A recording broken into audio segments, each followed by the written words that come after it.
সাকিবের যে বিষয়টি সেটি রাষ্ট্রীয় একটি সিদ্ধান্ত। মামলাগুলি ফেস করে সে যদি আসলে ফিরে আসে সেখানে আমরা নমনীয় থাকব। বিগত সরকারের সময় সরাসরি হস্তক্ষেপ করা হয়েছে ক্রিকেট বোর্ডের উপরে। আমরা তদন্ত প্রতিবেদনটা দেখি, তারপরে আমি আমাদের পরবর্তী পদক্ষেপ পরবর্তীতে আপনাদেরকে জানাবো। আইসিসি থেকে কোনো একটা নিষেধাজ্ঞা আসতে পারে কিনা সে ব্যাপারে আপনারা আসলে বিবেচনা করবেন কিনা? আইসিসির সাথে কথা বলেই সকল সিদ্ধান্ত নিই। আমরা কেন বিশ্বকাপ ক্রিকেট খেলতে গেলাম না, এই বিষয়গুলো যাচাই বাছাই করে পরবর্তীতে ইনশাআল্লাহ পদক্ষেপ নেওয়া হবে। আমরা কিছুদিন আগে দেখেছি যে বিশ্বকাপ ক্রিকেট হয়েছে, বাট আমাদের ক্রীড়া কূটনীতির অভাবে আমরা সেই বিশ্বকাপে খেলতে যেতে পারি।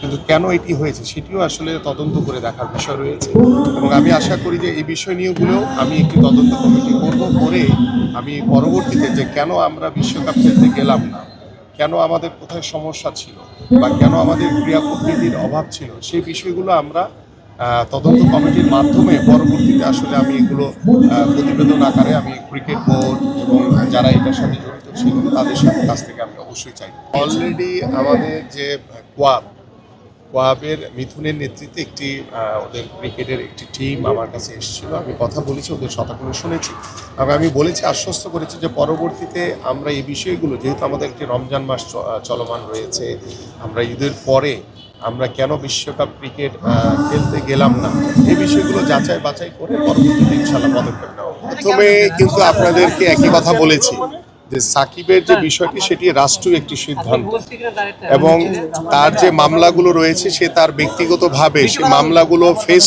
করে যদি সে মামলাগুলি ফেস করে সে যদি আসলে ফিরে আসে সেখানে আমরা নমনীয় থাকব।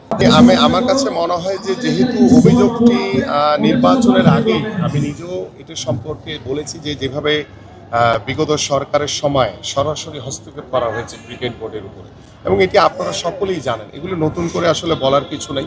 এবং এটি নিয়ে আমি মনে করি যে কাদা ছোড়াছুড়ি না করে আমরা যেটা সঠিক, যেটা তদন্ত প্রতিবেদনে উঠে আসবে, এবং এখানে যারা বিগত সময় নির্বাচন কমিশনের দায়িত্ব পালন করেছেন তাদের সাথেও তদন্ত কমিটি কথা বলবে, বর্তমান ক্রিকেট বোর্ডে যারা রয়েছেন তাদের সাথেও কথা বলবে, পাশাপাশি যারা অভিযোগ দিয়েছেন তাদের সাথেও কথা বলবে, এবং সারা বাংলাদেশের যারা বিভিন্ন জায়গায় যারা ডিসি দায়িত্ব পালন করেছেন, কারণ আপনারা সকলেই জানেন, যেমন আমি নিজেই ব্যক্তিগতভাবে জানি যে যখন বিগত নির্বাচনের সময় ডিসিরা একবার অলরেডি কাউন্সিলরশিপ পাঠিয়েছিলেন, তার পরবর্তীতে আমাদের বর্তমান প্রেসিডেন্ট বুলবুল ভাইয়ের চিঠির পরিপ্রেক্ষিতে তারা আবার দ্বিতীয়বার কাউন্সিলর পাঠিয়েছে।